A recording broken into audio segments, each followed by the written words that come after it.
Has there been any thought? I'm not saying this year. We're good. So here we are. Sorry, Kevin. Mark Cameron, of course, the CEO of Bowls New Zealand, for our first little our fireside chat. Well, not firesides at the moment in Auckland with the heat, but it's very welcoming this lovely weather we've got for our first chat of 2019.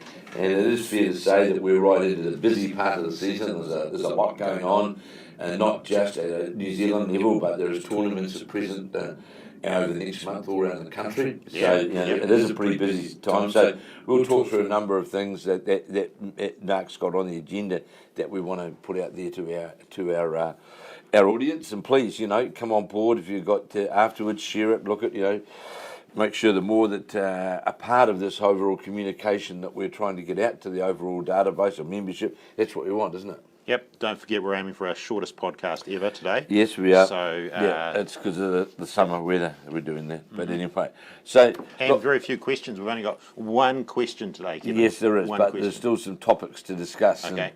So the question we got is, and just in fact, only last weekend, this became very apparent to me. I'm not trying to be an old fuddy-duddy in the viewpoint of it, but the person who's posed this question is one thing I believe is lacking in New Zealand is the state of dress and uniforms. Are Bowls New Zealand looking to make changes such as phasing in approved clothing merchandise? Look, we don't have any firm plans in this space. I haven't heard too much of this conversation around the country. I'll be interested in some feedback coming in. I think you and I both picked up on it down at the Taranaki Open, yes, without a doubt. In saying that, and Bowls New Zealand's quite envious of the Bowls Australia model, where they have a relationship with 3 or 4 clothing companies, and if you play in recognised tournaments or events, you need to wear an item of that clothing, that approved clothing. So there's probably an angle there to combine both of them a little bit better. Are you right there? Yep. There's probably an angle there to actually maybe address the dress code through looking at that Bowls Australia commercial arrangement they have around clothing. I think there's a really good opportunity for us to... It's a good model, obviously, which Australia have adopted. And it still, of course, allows nice casual clothing, smart, colourful, branded. Because one of the things which... And again, as I said, not trying to be a fuddy-duddy at all, but one thing that has become apparent is, let's face it, if you go and play for the local football side or you go and play for the local rugby side, the local cricket side, you wear that particular team's apparel, colours, whatever they might be. Yes. We're seeing continuously now whereby players are in alternative uniforms or apparel. It was brought to my attention, and I think with validity, I felt in Taranaki around some of the footwear as an example. That virtually, I would call them slippers that were being worn. And just it's disappointing to see that, sure, everyone wants things to be casual, no doubt about that.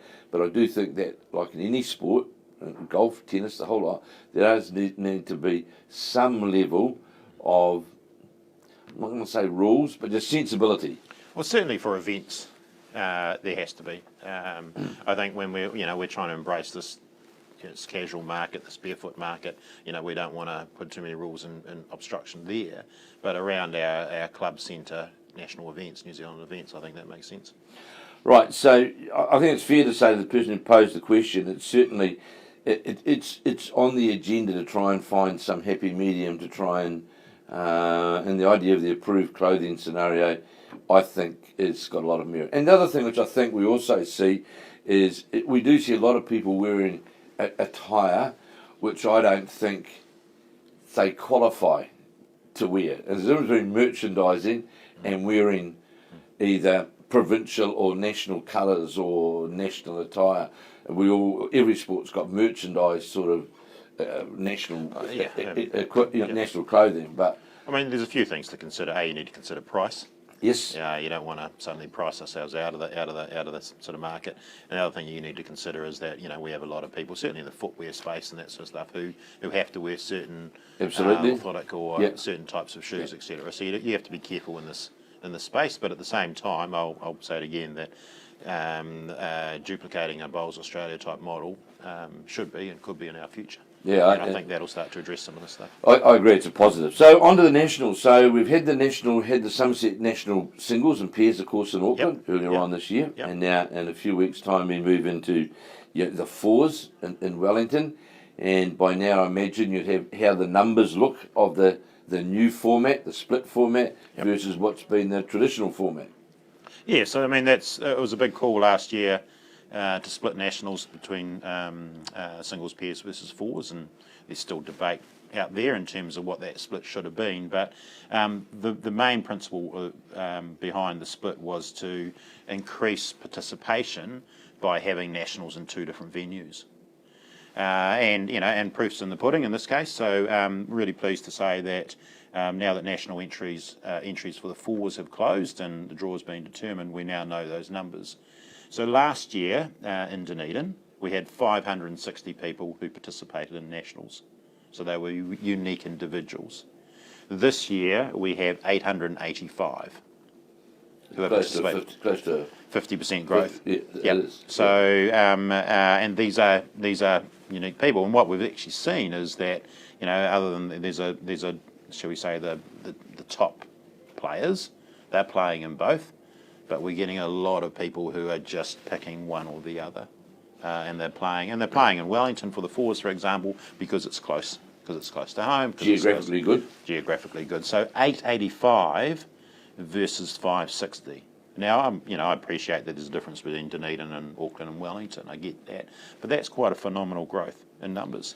It certainly is, and really the feedback that I had from the nationals in Auckland, for example, the shortened days was certainly attractive to a lot of out-of-town people with time off work and travel and accommodation costs and everything else. One question that was raised to me, Mark, was, and again, it's a future talking point, but is it a consideration that you would play fours and pairs, so 4 people can go away together as a group and hire a house or whatever, play as a 4 and then split and play in 2 pairs, and that we have a separate New Zealand singles championship pool? Yeah, so I'll categorically say it now. It won't change for next year. I understand that. So singles and pairs will be together in fours. That is a discussion. The issue you have with separating the singles out from the other events is that are people likely to travel just for one day of qualifying, for one day of bowls? The beauty about coming up for singles and then there's the pairs or some other discipline with it is that if they don't qualify, there's a bit more to their trip. It's a very valid point. You've got to be careful with that one. But in saying that, I think there is a discussion, and we will promote it next year around is pairs and fours best together. We want to bring in mixed pairs as well. So should singles be with mixed pairs? Or should fours be with mixed pairs? So those options are out there. But for next year, singles pairs together with Somerset Nationals and fours will be separate. With venues to be decided. Venues to be decided. Yes, and it's fair to say that there will be one of those two in the South Island. Yeah. But that increase. Assuming they tender, they apply. Well, they have to apply, of course, don't they? Obviously. But an increase from 560 to just under 900, that's a very, very healthy and positive increase, isn't it, for that? And look, and I think it'll grow. I mean, our target for next year should be 1,000. So we're starting to get back in those 1,000 numbers. It's been a decade since those sort of numbers have been around bowls. Very healthy, and I will compliment this that I do think from the logistics and cost of getting to, let's say, your main centres, and I'll say Auckland, Wellington, Christchurch, it do have some advantage factors to some of the smaller areas. It would be nice to be there, but some of the cost logistics of getting there and getting out of there are. But I mean, we're both down there at the Taranaki Open last week. I mean, New Plymouth's not the easiest place to get to. No. But they put on such a good product. Yes, they do. That people want to go to New Plymouth to take part in the Taranaki Fours. We need to start positioning the national fours into that space as well. So it is such a good product that people are prepared to travel. It's got its own brand and yeah. And then of course prior to that's in full marks to Bowls New Zealand, they made the split, took the gamble, so to speak. The evidence is there now. Let's just hope we this fine weather continues, and we have lovely weather in Wellington, and we have a successful Somerset Fours. But of course, before the Somerset Fours, we've got the Bowls Premier League, of course, in Nainai, haven't we? BPL in 09, around about the 25th, Monday the 25th of February to the 28th of February at Nainai Bowling Club. Really looking forward to, again, hosting the Australian sides over here, playing against our Blackjacks. It'll be on Sky Sport. One thing we need to deliver this year, though, is a crowd. Yes. So we are working pretty hard on that. We've actually, I think I'm maybe stepping beyond my brief here, but we're actually putting together a $20 deal with Nainai Club. So a meal, a drink, and a free T-shirt for $20. Come along on any night, and we'll look after you. So we know we need to deliver this crowd. Is it an opportunity, for example, to get let's say the secondary schools, because there's a number of secondary schools in Wellington. Some of our top players, in fact, have come through that secondary school competition. To get some of the secondary schools there watching throughout the day, or we're not so much worried about the day. We worry about the evening. The evening sessions on TV, of course. That's the one. And brutally honest, we shouldn't be looking beyond our bowling clubs to fill up. We only need 200 people. Yes. So we're just looking for each of the clubs in the local area to actually get in behind and support it. The other thing we'd like to see, though, is that those that are attending the National Fours on the Friday, Saturday, Sunday, come along on Thursday night for the finals. For the finals, of course. Come along. It's all free entry. Yes, of course. And, if you're down there a little bit earlier, come along Tuesday, Wednesday as well.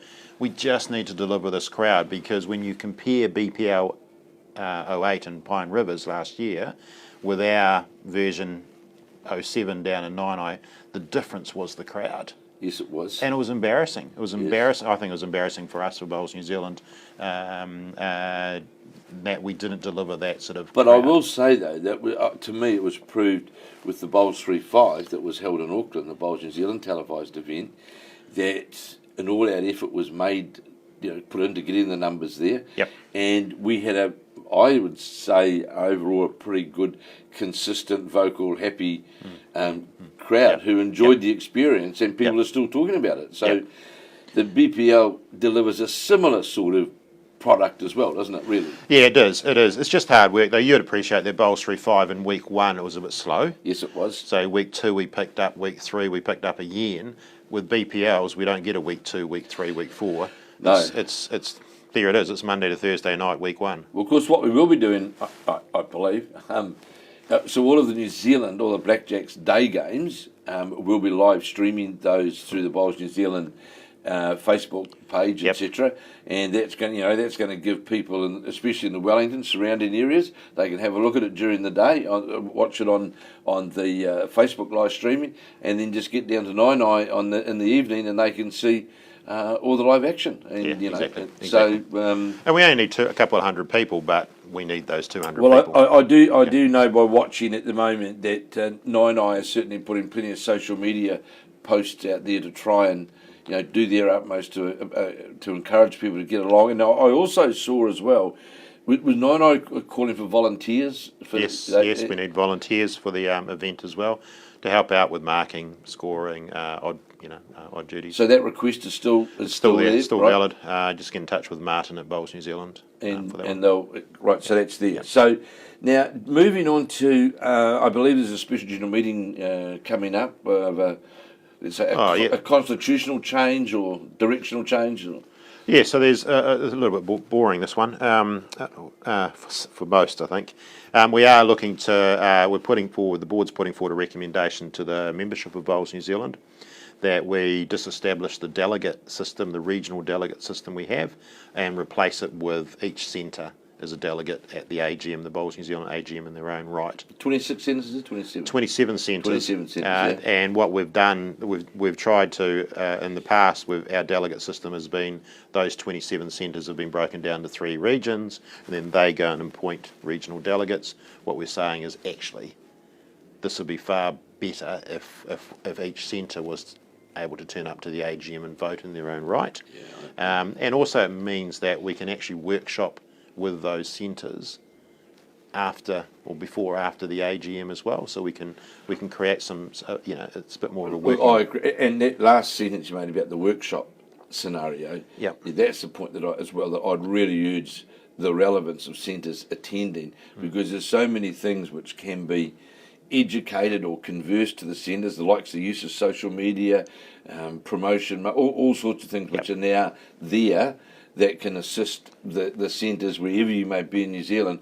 And it's a great forum, I think, to have them there as a collective, and they can take it back to their respective centres. Absolutely. And I should add here that this wasn't actually just a Bowls New Zealand board recommendation. It was a recommendation that came from the last AGM that now... From the delegates. From the delegates, that now the board is acting on. Well, it's another positive, isn't it? That we're listening to. Yeah, that's good. So now the high performance squads have been announced. 2 squads, of course. One that we'll call that squad, and then there's the talent or the hybrid other squad as well.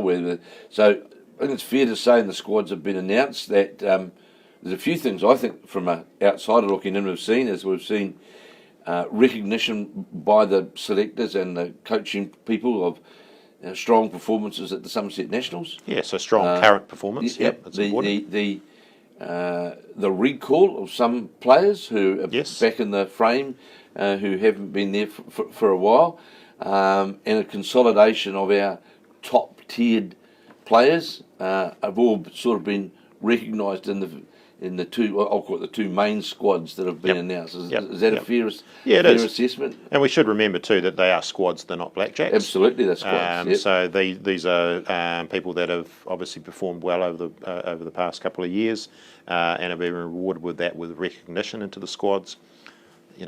There's still and the other squad, as we'll call it, is part of the whole talent identification, succession planning, high performance. It's a whole. It's an all-encompassing scenario, isn't it? Well, the second squad, the talent development squad, is those that we think have potential to be blackjacks in the short to medium term. The big part of the squads, though, or the big benefit of the squads, though, is that each of those squad members now has a coach assigned to them. So we have 8 high performance coaches, and each of those high performance coaches has on average 5 athletes that they look after. And I think that's the big change, is that we are not only identifying a squad, but we are actually saying, right, we're actually going to work with you as an individual through this high performance coach. And the selectors working to pick the best players to perform at the highest level, and to be a success on and off the green, wearing the silver fern, really, isn't it? I suppose. So we've got those 3 selectors which are now largely independent of the coaches, and they will make the decisions in terms of who is or is not a blackjack, and the coaches, really their job is to get the most out of their athletes. So with these 2 squads, is it is the door closed? So let's say, for example, we have a player that performs very well in the fours in Wellington as an example, and then represents their province at the National Indoor Centre, and may not be somebody who's been out there in lights, but all of a sudden we see somebody who has got the perceived ability. So the door's not closed, right? And there's always bolters in any sport that comes through. I think the opportunity is probably more that they may be added to to the talent development squad. That's what I was referring to. And be assigned a coach. So if there's a performance or performances out there over the next 6 to 12 months that warrant inclusion into squad, great. Equally, if there's members of the squad who aren't performing, then there is scope to drop them as well from those squads. So now the Summer of Bowls. So I'll do a little negative in this squad, though. Is the one thing we haven't got that we set out to achieve was the para athletes. So the disabled athletes within the squads. That is still our goal. We're just having to source other funding avenues so that we can achieve that. So it is our goal within the high performance squad to have the para athlete. We saw at the Com Games recently. In those squads. Well, Tamara and I, as an example, we were down at the Burnside Piers, and we watched Bruce Wakefield playing. Yes, he did exceptionally with well, Hamish Wilson. Yep. Hamish Wilson, for those who may not be aware, is still only a young player, a pilot, plays out of the Burnside Club, formerly of Nelson, and he was playing with Bruce Wakefield, of course, who was the silver medalist at the Commonwealth Games in the triples. Yep. And so here he is lined up in the Burnside pairs.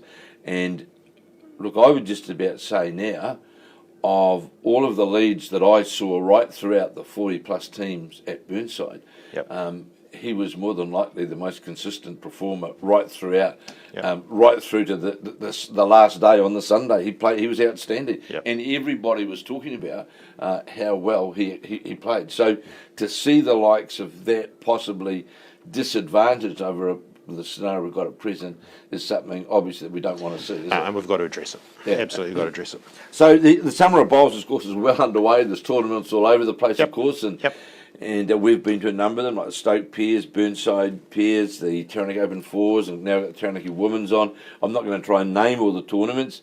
Birkenheads are coming up because there is lots of them, isn't there? There's lots of them. I think there's 45 Summer of Bowls events, and it probably will get bigger next year.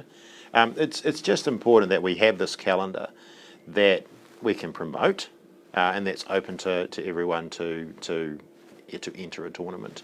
It just seems to work quite well. It's giving a bit more profile to those events. I mean, the Taranaki Open entries were up this year. Yes, they were. And they're up from teams from outside of Taranaki. There were. It's interesting. Strangely enough, with this magnificent weather that we've got, I couldn't fly out of New Plymouth Airport on Monday morning. It was closed with sea fog, etc. And Wellington had it yesterday. Yep. But while I was waiting to try and get out of New Plymouth on Monday, I had some social media posts to me about the Taranaki Open Fours and how we can grow it for next year, how we can do more, and which is all great for the tournament. There's no doubt about that. But there's also getting the balance of too much, too little, and get the right amount, isn't it? You can have too much of it, and you have to get it right. Don't you? Although I'm sure you and I both suspect Taranaki could take another 100 teams, and their customers, their level of service will be brilliant. No worries there whatsoever, And I think as well in an area like Taranaki, and I've seen the Nelson, which has been complimented on, and no doubt, and Birkenhead, for example, as a club, you get certain pockets who really get in behind things. Tyrie's another one, where they really, and I think we're seeing more of that now because of this Summer of Bowls as well. There's a lot more, I'd say, positive interaction, which we're seeing, which is great. Yeah, it's good. And of course, we're going to be bringing a lot more live streaming events. We've got the Nelson Fours coming up, and of course the BPL, the Somerset Fours, the Intercentre, the New Zealand secondary schools, which I think will be great to live stream that. It'll be fantastic. So there's still going to be plenty of other events, and of course other centres doing their own thing now with live streaming. So I think the Summer of Bowls has been a big success. Now the Bowls 3-5 Interclub, that's underway, isn't it, or getting underway around the Yep, it's well underway now. We targeted. So this is the National Interclub. Yes. We targeted around about 70 or 80 clubs to participate in year one. There's currently 154 clubs participating for the right, hopefully, depending on how we go with Sky Sport over the next month, to participate in the 2019 televised league. So 154 clubs around the country who are fighting it out to be the National Bowls 3-5 Interclub champion. So does that interclub then come to a final stage? Is there? Yeah, it is. So it's so what happens is that each centre will deliver their Bowls 3-5 champion. I know Taranaki have got theirs. I've seen they've done theirs. I think Wairarapa, I heard their one the other day, Masterton. So they'll deliver their champion, and then we've got this draw that basically shows that we centres play their closest neighbours to the point where we get down to a top four. Right. And then the top four will go into Nainai end of April on a Sunday for a one-day playoff to determine who the national champion is. Who will then qualify for the proposed continuation of the Bowls 3-5. If all goes well for Sky next year. Yep. Now, Mark, you mentioned to me about stories from clubs. We see some, but you want to see more. Yeah. This is I guess my request is we now have four or five very good reporters who are feeding stories into our website, into our Facebook. but what we want to do is tell stories about clubs. So if there's something happening at your club, if there's something happening, if there's an individual within your club that's got a unique or a nice story, let us know, and we will get one of those reporters to actually write that story. We need more stories for our website and our Facebook. Let us know what stories we can tell about your club, about people within your club, about your events as well.